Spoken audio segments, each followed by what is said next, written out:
So we're moving into some arcane builds. This particular build is going to be incredibly powerful, dealing with Stormcaller and the Vulgar Militia Saw with a blood affinity on the weapon. It does incredible damage, it builds up bleed incredibly fast, and overall, it's a great time to play. So let's go ahead and jump right into the video. So just a disclaimer here, this footage you're seeing is going to be recorded on New Game Plus 5. So if it seems like it's only being shot in Limgrave and a few other areas within the game, don't worry, it's New Game Plus 5 and I'm currently level 170. However, this is a very viable 150 build, so it's going to be doing even more damage in the base game as well as the previous New Game Plus. So how the build works is you're going to be stacking as many attack power boosts as you can with successive attacks, bleed in the vicinity, as well as critical strikes, and overall boosting the power of Stormcaller to absolutely become a Beyblade of Death, blender up your enemies while building up blood loss incredibly fast. I really love how this build plays, and it overall has made every single enemy so far a huge breeze. I've also added in the Spiral Horn Shield because it has blood loss on it, so anytime somebody hits you,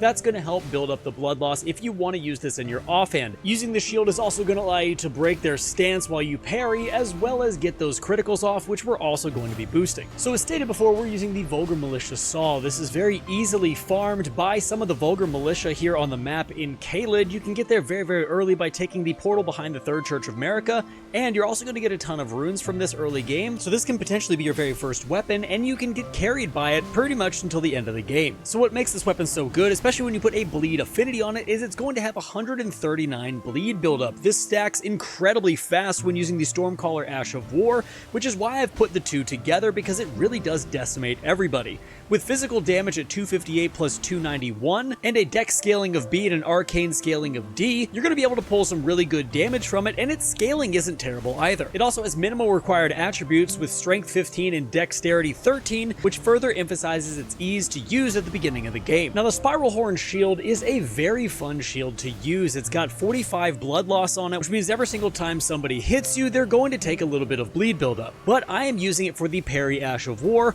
because parrying is something that I'm getting used to now, and it makes the game incredibly fun. This is a completely optional weapon. You do not have to use it with this build, but if you like parrying and want the extra blood loss buildup, then definitely put this on. It's not the greatest for blocking straight up physical damage, as it only has 61 physical damage negation. However, I have found out of all of the shields, it is very easy to parry with. The attributes required are strength 8 and dexterity 10, and this weapon is going to be found in Liurnia of the Lakes. You make your way up to fight the Minor Erdtree right here on the map. And to finish up this entire weapon setup, we're going to be using the Stormcaller Ash of War, which is located in Stormveil Castle, right across from the secluded cell site of Grace by a Teardrop Scarab. Now for armor, the only thing you necessarily need is the White Mask, and I know a lot of you absolutely hate this thing because it looks ridiculous, and I do wish that the effect that it had was on a different helmet, but sadly it's not. The White Mask is going to provide you with a 10% damage boost anytime blood loss is in the vicinity, and we are going to be constantly getting blood loss, so this makes the most sense if you want to do the most damage.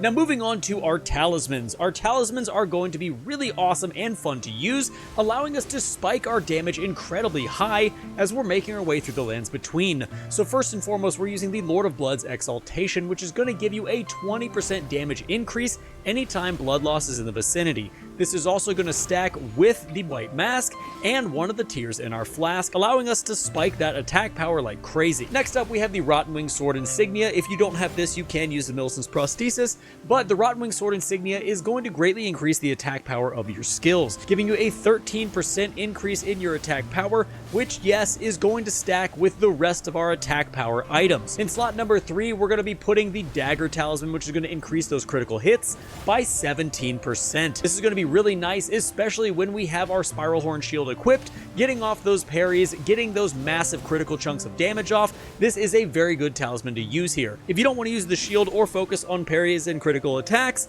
then you can put Milicent's Prosthesis here if you're a New Game Plus, allowing you to have a crazy amount of attack power once your successive attacks and your blood loss get going. And lastly, I'm using the Shard of Alexander, which is going to greatly increase the attack power of our skills. This is going to give us a 15% increase to our Stormcaller Ash of War, and that damage is only going to soar higher because each one of those rotations goes towards the successive attack talismans and eventually will cause blood loss, allowing everything to work incredibly well, applying the most damage possible. Now, the Lord of Blood's exaltation is going to be a dungeon boss kill reward in the Lindell catacombs within the capital right here on the map. The Rottenwing sword insignia is going to be one of the items you can get at the end of Milicent's questline, and I will leave that video in the description down below so you can watch that. The dagger talisman is going to be located in Volcano Manor, locked behind 2 stone sword keys, and the Shard of Alexander is going to be given to you at the end of Alexander's questline, and I will also leave that questline video down below so you guys can go check that out. And real quick, I want to thank you guys so much for watching this far into the video. Look, if you're not subscribed yet and you're getting value out of the channel, feel free to hit the subscribe button and the bell notification so you guys can know when I'm making more content. It means a ton, and we have grown so much in just 1 year. It is absolutely incredible. So thank you guys so much for that. Now let's go ahead and jump into the rest of the video. Now, for our Flask of Wonders physic, we are using the Thorny Crack tier and the Green Burst Crystal tier. The Thorny Crack tier is once again only to support our Stormcaller Ash of War and all of our other successive attack and attack power boosting talismans. The Thorny Crack tier is going to boost your successive attack power by 20%, giving you a massive amount of damage on top of all the other attack power that we've already been stacking with this build.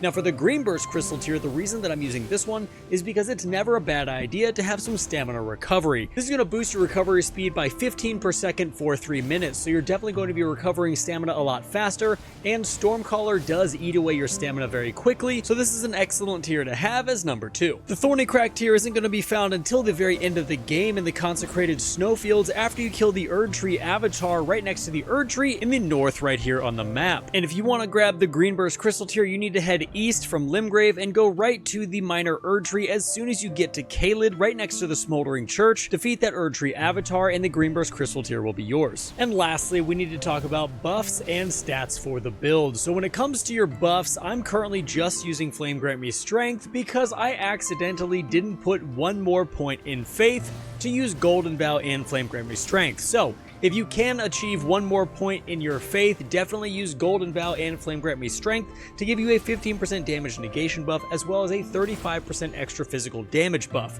Now, when it comes to my actual stats, I am using Vigor 50, Mind 22, Endurance is 23, Strength is at 15 just so I can wield the Vulgar Malicious Saw, Dexterity is at 45, Intelligence is at 9, Faith, like I said, should be 25 if you can swing it. If you have a level 150 build, you probably will not have any Faith with this build, and that is okay. And then Arcane is up at 61. And guys, there we have it. That is going to be it for our Blood Tornado Arcane build. If you enjoyed the build, let me know down in the comments. Also, if you have a favorite build, leave that build down in the comments, and the build with the most likes on it is going to get a video made on it, so definitely look forward to that. Also, if you've not subscribed yet, feel free to hit the subscribe and the bell notification on your way out.